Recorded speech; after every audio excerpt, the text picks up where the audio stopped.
वर्णन किया, लिखा, तब जाके उनकी आत्मा को शांति मिली। और जब उनकी आत्मा को महाराज शांति मिली तो व्यास जी ने जो कथा लिखी थी, यही कथा व्यास जी ने अपने पुत्र सुखदेव जी को दिया। सुखदेव जी महाराज किसको कथा सुनाते? परीक्षित को। वही कथा व्यास जी ने सुखदेव जी को दिया। सूत जी कहते, हे शनकादिऋषियों, अब हमें ये बताइए कि सुखदेव जी का जन्म कैसे हुआ? व्यास जी के जो पुत्र हैं सुखदेव जी, इनका जन्म कैसे हुआ? तो सूत जी महाराज शनकादिऋषियों को सुनाते हैं और कहा, सुनो, एक बार ब्रह्म सभा लगी हुई थी, सारे देव ऋषि नारद इत्यादि जितने भी ऋषिगण थे सभी बैठे थे। आपस में चर्चा हो रही थी क्या कि सबसे ज्यादा प्रेम किसमें? भगवान नारायण में, भगवान श्री राम में, भोले बाबा में। देव ऋषि नारद जी बोल पड़े, सबसे ज्यादा प्रेम अगर है तो हमारे प्रभु नारायण में। कहा क्यों? कहा क्योंकि वो शेष शैया पर भगवान हमारे नारायण लेटे रहते हैं और मैया लक्ष्मी उनके चरणों को दबाती रहती हैं। तब तक वहां पर एक संत बोल पड़े, ना, अगर सबसे ज्यादा प्रेम है तो हमारे देव महादेव में। कहा क्यों? कहा वो बैठ के चरणों की सेवा ही करती हैं, लेकिन हमारे बाबा आधे अंग में विराजमान होते हैं। हाँ, भोले बाबा का एक नाम पड़ा है ना, अर्धनारेश्वर भगवान की जय हो। देव ऋषि नारद जी कहने लगे, अच्छा ऐसी बात है? सारे संत कहने लगे, हाँ। देव ऋषि नारद जी पहुंच गए कहाँ? कैलाश पर्वत पर, कि मैं भी तो देखूं कितना ज्यादा अत्यधिक प्रेम है महाराज। देव ऋषि नारद जी पहले दिन पहुंचे तो क्या देखा? बाबा और मैया विराजमान है, वापस लौट आए। दूसरे दिन गए, बाबा और मैया विराजमान, वापस लौट आए। तीसरे दिन जब गए तो क्या देखा? मैया पार्वती कैलाश पर्वत पर विराजमान है, लेकिन भोले बाबा नहीं है। अब देव ऋषि नारद जी ने देखा, बड़े प्रसन्न हो गए। इस समय तो बाबा नहीं, चल के मैं मैया से थोड़ा बातें करता हूँ। देव ऋषि नारद जी पहुंच गए मैया पार्वती जी के पास। पूछने लगे, मैया बाबा आपसे अत्यधिक प्रेम करते हैं? मैया पार्वती ने कहा, बिल्कुल। कहा, आपसे कोई बातें नहीं छुपाते? कहा, नहीं, कदापि नहीं। कहा, मैया सत्य में? कहा, सत्य में। कहा, ये बताओ, अगर बाबा आपसे कोई बातें नहीं छिपाते तो जो बाबा के गले में जो मुंडों की माला है, ये किसके मुंड हैं? मैया पार्वती सोचने लगी, क्योंकि भोले बाबा ने बताया ही नहीं। और जैसे इस प्रकार से कहा, मैया पार्वती ने कहा, सब कुछ तो बताया, लेकिन ये तो आज तक हमको नहीं बताया जो उनके गले में मुंडों की माला है, वो मुंड किसके हैं? मैया पार्वती इंतजार कर रही हैं। देव ऋषि नारद जी ने कहा, मेरा काम हो गया, अब हम दूर से आनंद लेंगे। हाँ, मैया पार्वती बैठी है, इंतजार कर रही कि बाबा आए। सबसे पहले मैं वही पूछूंगी अपने प्रश्न का उत्तर कि आपके गले में मुंडों की माला किसके मुंड है? और जैसे इस प्रकार से इंतजार कर रही, भोले बाबा भ्रमण करके कैलाश पर्वत पर आए तो मैया जीने पर ही बैठी है। और जैसे जीने पे बैठी हैं, भोले बाबा ने देखा, कहा, देवी आज ना तुमने कोई तैयारी की, ना हमारे जलपान की व्यवस्था की। आते आते मैंने क्या देखा, आप जीने पे क्यों बैठी हो और इतना क्रोधित क्यों हो? चेहरे पे इतना क्रोध क्यों है? कहा, स्वामी आप हमसे अत्यधिक प्रेम करते हैं, लेकिन सारी बातें छिपाते हैं। बाबा ने कहा, मैं आपसे कोई बातें नहीं छिपाया हूँ आज तक। मैया पार्वती ने कहा, ये बताओ, तुम्हारे गले में जो नर मुंडों की माला है, ये किसके मुंड है? और जैसे इस प्रकार से कहा, बाबा मन में विचार करते, भोले बाबा, अच्छा इसका मतलब यहाँ पे कोई आया है। आज तक तो मेरी देवी ने नहीं पूछा, आज क्या कारण है जो पूछ रहे? बाबा ने ध्यान लगाया तो क्या देखा कि अच्छा देव ऋषि नारद जी आए थे, उन्हीं का ये कार्य है। हाँ, बाबा ने कहा, ठीक है, मैं बैठूं, पहले आप मेरा बढ़िया भांग का गोला लेकर आओ, मैं खाऊं, जलपान करूं, तब मैं उत्तर दूंगा ना। मैया पार्वती कहती, ना मैं ना जाऊं तेरी भांग घोटने, बोले पहले मेरे प्रश्न का उत्तर दो। अब तो महाराज मैया पार्वती हट ठान कर बैठ गई। भोले बाबा कहते, देवी मैं जरूर तुम्हारे प्रश्न का उत्तर दूंगा, लेकिन पहले मुझे विराजमान तो होने दो, मुझे बैठने तो दो। मैया पार्वती कहती, ना बैठने तो तुम्हें नहीं दूंगी। कहा, क्यों? कहा, जैसे तुम कैलाश पर्वत पर बैठोगे, पता नहीं कितनी देर में तुम लीन हो जाओ, तुम्हारा कोई भरोसा नहीं, कब तुम समाधि में चले जाओ, तुम्हारा कोई भरोसा नहीं, पहले मेरे प्रश्न का उत्तर दो, बाद में तुम अपना आसन ग्रहण करो। बाबा ने कहा अच्छा ठीक है, पहले मेरी भांग लेकर आओ। भोले बाबा जैसे कहते, मैया पार्वती कहती कि भोला भांग तिहारी नित घोटत घोटत हारी, अब भोला भांग तिहारी। बाबा कहते मैंने अमर कथा सुनी है, और जैसे कहा मैंने अमर कथा सुनी है, पहले जिद की थी कि नर ये गले में मुंडों की माला किसकी, अब मैया ने जिद कर दिया अगर तुमने अमर कथा सुनी तो मुझे भी सुनना है। हाँ, आप अमर हो तो मुझे भी अमर होना है। जैसे इस प्रकार से कहा कि प्रभु मुझे भी अमर कथा सुननी है। बाबा ने कहा देवी अभी समय नहीं है। अब मैया खूब भोले बाबा से कहती, लेकिन भोले बाबा माने नहीं। और जब बाबा माने नहीं, आज बाबा जान गए कि कथा सुनाना पड़ेगा, इससे पहले हम बुराई करने लगे। भोले बाबा ने क्या किया, अब नारियों की बुराई वहां पे करने लगे। भोले बाबा कर रहे नारियों की बुराई ताकि हमें अमर कथा ना सुनानी पड़े। महाराज मैया पार्वती चुप है, क्यों?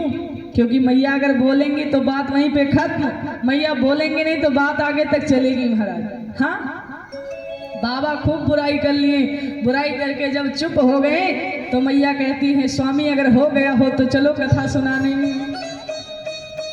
बाबा ने कहा अरे मैंने इतनी बुराई कर दी, जरा सा भी क्रोध नहीं आया। मैया पार्वती कहती है मुझे आपसे अमर कथा सुनना है, अगर क्रोध करेंगे तो हाथ से निकल जाएगा। हाँ, जैसे अगर हम किसी से कुछ मांगने जाएं, एक बार वो मना कर दे अरे भैया है नहीं हमारे पास, और आपको दिख रही वो रखी है, आप भी गुस्सा जाए अरे देना हो दो नहीं तो हम जाए, तो भैया उसे और क्रोध है, जाओ दूसरा घर देख लो हमारे घर में। लेकिन वही चीज अरे भैया देख लो अगर कहीं रखी हो दे दो, प्रेम से मांगोगे महाराज तो ढूंढ के दे देगा। हाँ, तो मैया पार्वती ने मन में विचार किया अगर मैं क्रोध करूंगी तब तो मेरे हाथ से अमर कथा गई, अगर क्रोध मैं नहीं करूंगी तब तो मुझे वो मिल जाएगी। और जैसे इस प्रकार से कहा, बाबा जान गए कि देवी मानेंगी नहीं, इसलिए भोले बाबा चल पड़े मैया पार्वती को कथा सुनाने। और कहाँ जाकर पहुंचे, एक वट जंगल में, एक वन में, बहुत ही भयानक जंगल है, शांत वातावरण है। भोले बाबा ने 3 बार आसन लगाया वट वृक्ष पेड़ के नीचे और 3 बार ताली बजाया। 3 बार ताली बजाया। उस वन में, उस जंगल में जितने जीव जंतु कीड़े मकोड़े जो भी थे सब भाग गए। भगवान ने ऐसी ताली बजाई, सब जंगल छोड़कर भाग गए। अब उस जंगल में कौन है, वट वृक्ष पेड़ के नीचे मैया पार्वती और भोले बाबा। भोले बाबा कहते हैं देवी मैं आपको अमर कथा सुनाने जा रहा हूँ, आप बीच में हुकारी भरती लेना। क्यों? क्योंकि जहाँ पर कथा भागवत होती है वहाँ निंद्रा महारानी आगे कूद कूद के चलती महाराज।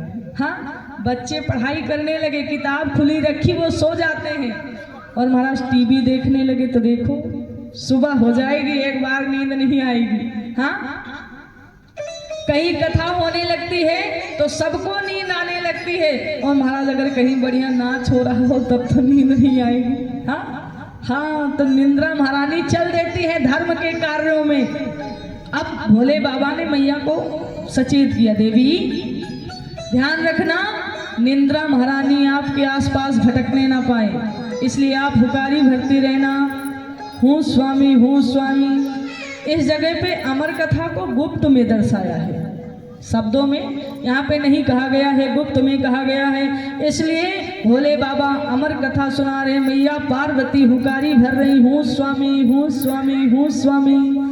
और आधी जैसे अमर कथा हुई वैसे निंद्रा महारानी का आगमन हो गया। और जैसे निंद्रा महारानी का आगमन हुआ महाराज, निंद्रा महारानी आके मैया पार्वती के ऊपर सवार, मैया पार्वती जी सो गए। भोले बाबा अमर कथा सुनाते जा रहे महाराज। तो जिस वट वृक्ष पेड़ के नीचे बैठे उसी वट वृक्ष पेड़ के ऊपर एक घोंसला है जिसमें निर्जीव अंडा है। कथा हो रही कौन सी, अमर कथा। अमर कथा का प्रभाव पड़ा तो वो सजीव हो गया, जीवित, पहले निर्जीव था अब सजीव हो गया अमर कथा के प्रभाव से।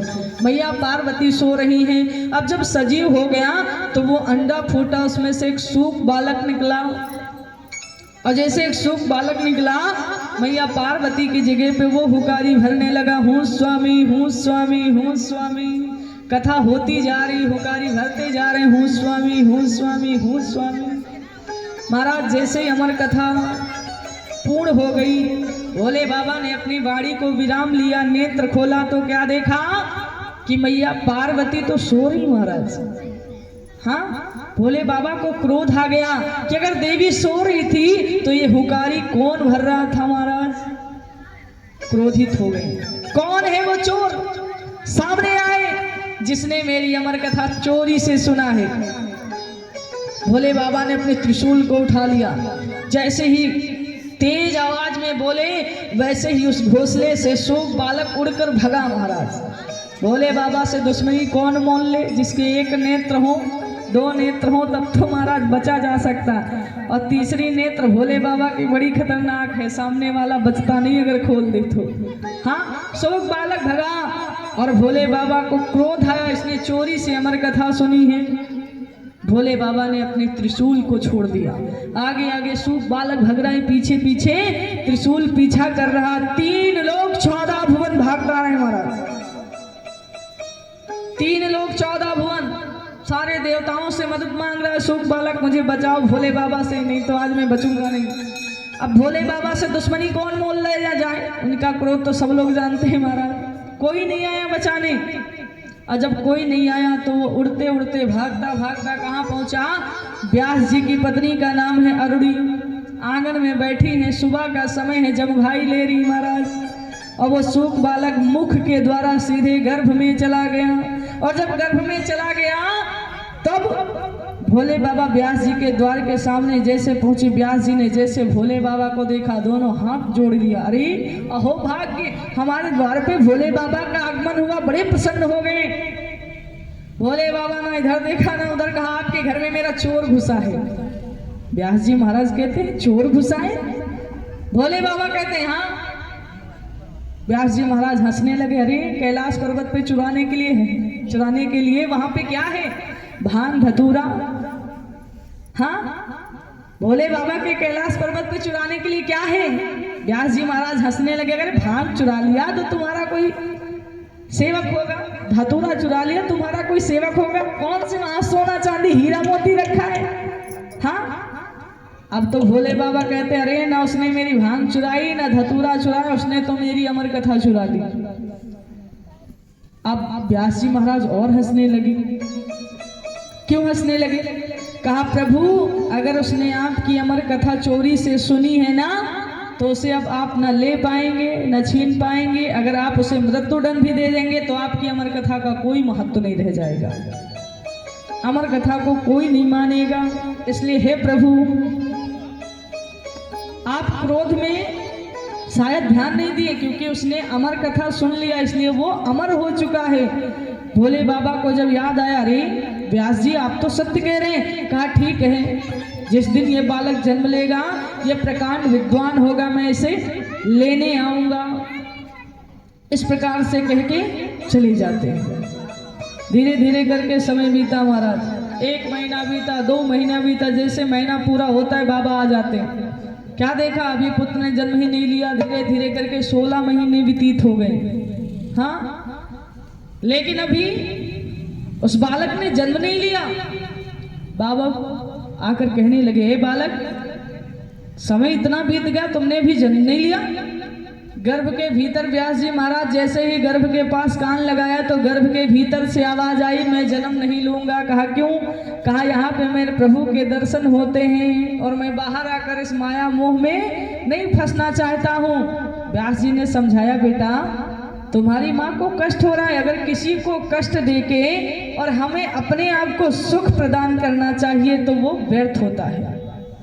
ऐसा सुख किसी काम का नहीं। जैसे तुम्हारे सामने कोई भूखा बैठा है और तुम अपना पेट भर रहे हो तो महाराज जी बहुत गलत। पहले भूखे को भोजन कराओ, प्यासे को पानी पिलाओ, फिर अपना पेट भरो, ऐसा करना चाहिए। इसी तरह से आज व्यास जी महाराज समझाते हैं। तो भोले बाबा से इधर वो बालक कहता है मैं जन्म तो लूंगा लेकिन एक शर्त पे। कहा कौन सी शर्त? कहा ये जब अपनी माया मोह को रोकोगे तभी मैं जन्म लूंगा। अब तो भोले बाबा कहते हैं पूरी सृष्टि को चलाने वाले परमपिता हमारे नारायण, और इस माया मोह को अगर मैं रोक दूंगा तो बहुत अनर्थ हो जाएगा। तो कहा मैं जन्म नहीं लूंगा। भगवान कहते हैं अच्छा ठीक है, मेरी भी एक शर्त है। कहा कौन सी? कहा जो 100 अंश का जो एक क्षण होता है, 100 अंश का जो एक क्षण होता है, उतनी देर के लिए मैं अपनी माया को रोक सकता हूं। एक क्षण के लिए भगवान ने अपनी माया रोकी। उतनी ही देर में व्यास जी की जो पत्नी अरुणी है, उनके गर्भ से एक सुंदर बालक का जन्म होता है। और जैसे ही जन्म हुआ वैसे ही ना अपने माँ से मिले ना पिता से मिले, किसी से ना मिलकर वो सीधे जंगल की ओर चले गए। उन्हीं का नाम पड़ा है का सुखदेव जी महाराज। प्रेम से बोलिए सुखदेव जी महाराज की, शंकर भगवान की। इसलिए भक्त गाते हैं, बड़ा सुंदर सा भाव है।